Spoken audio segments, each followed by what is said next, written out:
I might be wearing my Halloween shirt, but it is actually time to talk about my December TBR because somehow it's already almost December. I don't know how that happened, but I'm going to be participating in Reindeer Readathon again this year. I participated the last several years, and it's just so much fun every single time. This is a readathon created and hosted by Eric over at Break Even Books and his partner Marcus. The two of them work together on it every year, and they just do an incredible job. It's so much fun. It's competitive and team-based, and I'll link the announcement video down in the description below in case you want to go check it out. I think by the time you're seeing this, you'll have a day, like that day, day of, to sign up if you still want to. I believe the form closes on December 1st, so if you see this and you want to join, get on that. So I'll link that in the description below for you to go check out. And I think that's all of the preamble we need. I am filming in a slightly different location today because my partner is currently using my office for a thing he's doing for a YouTube channel that is not mine. He's being interviewed by somebody who interviews streamers, so that's kind of cool, and he's having a fun time with that. He is using my office for that, so we're filming in here, and I forgot how much I like this background. I think it's fun. So yeah, good day overall, a little bit of a change of pace, and we'll dive straight back into the list. So the very first prompt is Dasher, read a book that was recommended to you on social media or in a list. And I've chosen Pretty Girls by Karen Slaughter.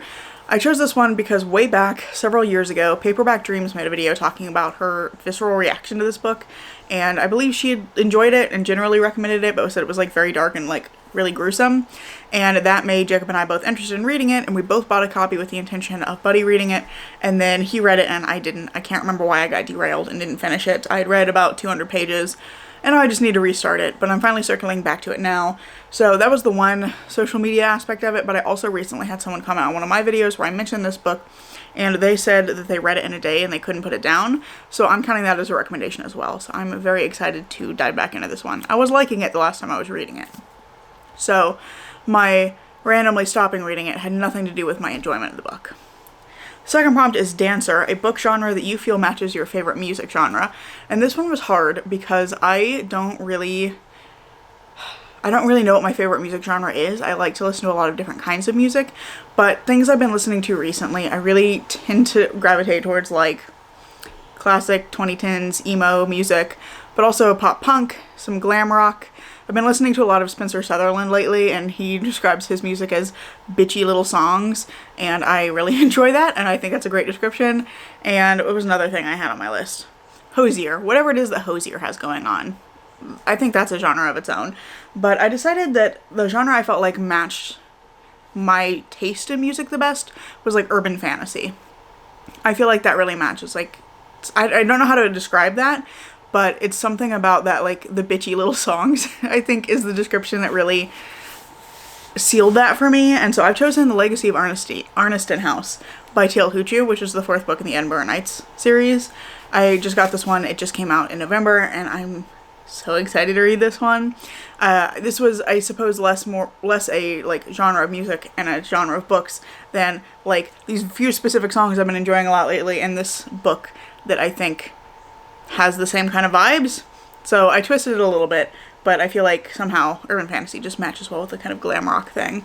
So gonna be reading this one. I really love this series. It's so much fun. And I forgot to mention there are some bonus prompts. So these will also count for some bonus prompts. I should have mentioned that Pretty Girls will count for the, I think it's the Elf prompt, a book that's been on your shelf for a long time. And this one will count for the Christmas Carols prompt because I'm going to be listening to this one on audio. I managed to get this one on Audible as well, and I just love the audiobooks for this series, so it's my favorite way to read them. Our third prompt, Prancer, is a book where the synopsis mentions a named special event or date. And I've chosen The Dead Cattail Assassins by P.D. Shelley Clark because this one mentions, I think it's like the Festival of the Clockwork King. Sounds about right. Yeah, I was right. The Festival of the Clockwork King. So that is a named special event, even if it's not a real one. And I'm excited to read this one as well because I've loved everything I've read from this author. And this is about like assassins. And it's steampunky. It's got like clockwork and steam tech. So I'm very excited to try that. And then we have Vixen, a book you didn't buy. And for this one, I've decided I'm going to use an arc because I have quite a few arcs that I need to get to. I haven't decided exactly which one I'm going to read. It probably should be Lightfall by Ed Crocker because this comes out in January. This one is a fantasy book set in a world where there like aren't any humans. It's like vampires and witches and werewolves and things. and it's set around vampires specifically. I don't remember any of the premise beyond that, but it sounded cool, so I've got that one. But the one that I suspect I may end up reading instead is A Drop of Corruption by Robert Jackson Bennett. This is the sequel to The Tainted Cup, which I loved. It's one of my favorite books, and I'm so excited for the sequel. I've been so excited about this for a while now. I have actually already pre-ordered it, but I got pre-approved for the ARC like 2 days ago. So it probably will end up being A Drop of Corruption, but it should be Lightfall, just to be on top of things going forward. Up next is Comet. This is a book that ends on the last digit of the day of your birth. So the last digit of your birthday, the day part of it, needed to be the same as the last digit of the page number at the end of the book. This was hard for me. I have a 9 for that number, and I had the worst time. I kept finding things that ended in 8 or 0, and I found also a lot of books that had 336 pages, like that number specifically. I've came across several times, but I ended up picking Empire of the Vampire by J. Kristoff, which this is another book where I read like 200 pages. You can see where I had tabbed it, and then I stopped. If anyone is concerned, the tabs aren't actually marking like highlights or anything. There's nothing there. The tabs are what I was using to indicate. I'm using post-it notes for my notes. I promise I haven't like defaced this pretty special edition. But I read like 200 pages of this, and I never went back to it, and I don't remember why, so we're gonna finish it.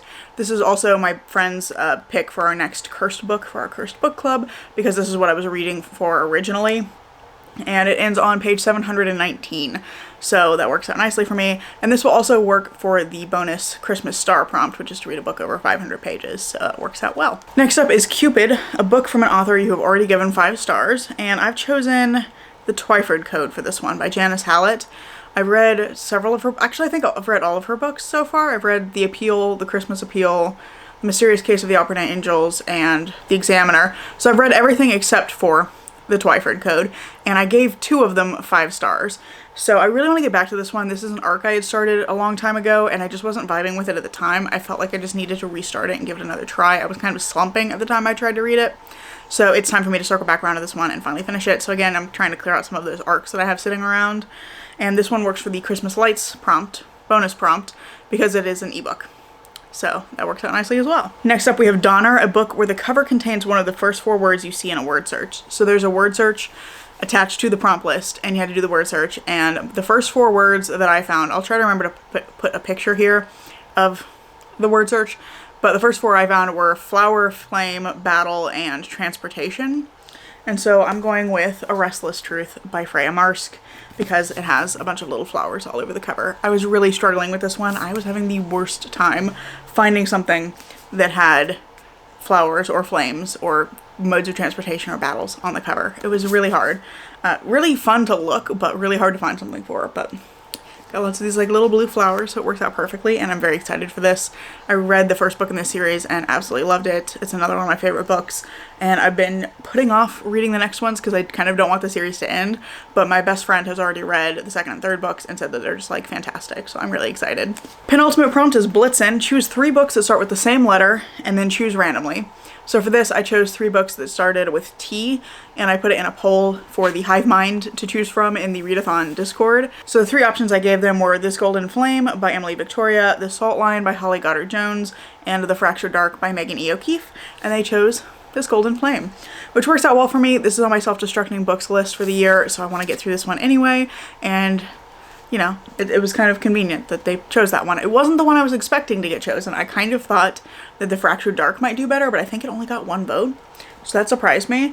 But yeah, I'm intrigued to give this a try. This is a YA fantasy that's like inspired by ancient Greece, I think, so should be fun, and I'm gonna be glad to finally have read it because it's been sitting on my shelf for a while. And then finally, Rudolph, read a debut novel. I've chosen Legends and Lattes by Travis Baldree, yet another book that I previously started and need to restart and just finally get through it. This one was gifted to me by my partner's mom for Christmas like 2 years ago, and I feel like I really need to get to it. I feel bad that she gifted it to me and I still haven't read it yet, so I want to get to it. And the other thing that's held me back is that I tend to struggle with like cozy books, things that are labeled as like cozy fantasy or cozy mystery, because I find that the lack of stakes makes it hard for me to stay engaged throughout the story, because I just kind of like don't care. I don't feel like there's anything like pulling me through the story unless there's like really strong character work. I feel like sometimes there's just not enough to pull me through the whole story. So I really struggle with cozy stuff, and I started reading this and I was liking it, but I felt like that same, I don't really feel like the stakes are there, so I just kind of don't care because I know it's going to work out fine and dandy in the end, and I need to get past that. So I'm also going to be using this for the, I think it's a Christmas tree prompt. Branch out and try something you wouldn't normally. I do read a lot of fantasy, but I really struggle with anything that's got that like cozy label in the description or in the marketing materials. It's just really not my thing, I guess, is what I found. And I want to give this one another try because I know that a lot of people really like it, and my friend read this and liked it, so I just need to get through it. But I feel like that counts for the tree prompt, just because I usually prefer, like, not necessarily grimdark, but I like things that are like big and epic and have a lot of high stakes, or really like personal stakes. I don't even need them to be like the world is ending stakes, but I want there to be like a really serious personal stake in it for the people involved. And if it's not there, I just kind of struggle. So I'm hopeful that a second chance will get me through this one, and hopefully I'll love it, because I know a lot of people do. So those are the books I'm planning to read. If I finish all of those, we can also do the slaying it prompt, which is to repeat another prompt for extra points. I think if I got a chance to repeat another prompt, I'd probably do Blitzen again just because that was fun, but I don't know if I'll actually get through all 12 of these, especially given the chonker of Empire of the Vampire, or as my friends and I like to call it, Empire of the Vampire, that is currently on this list. So we'll see how many of these I get through.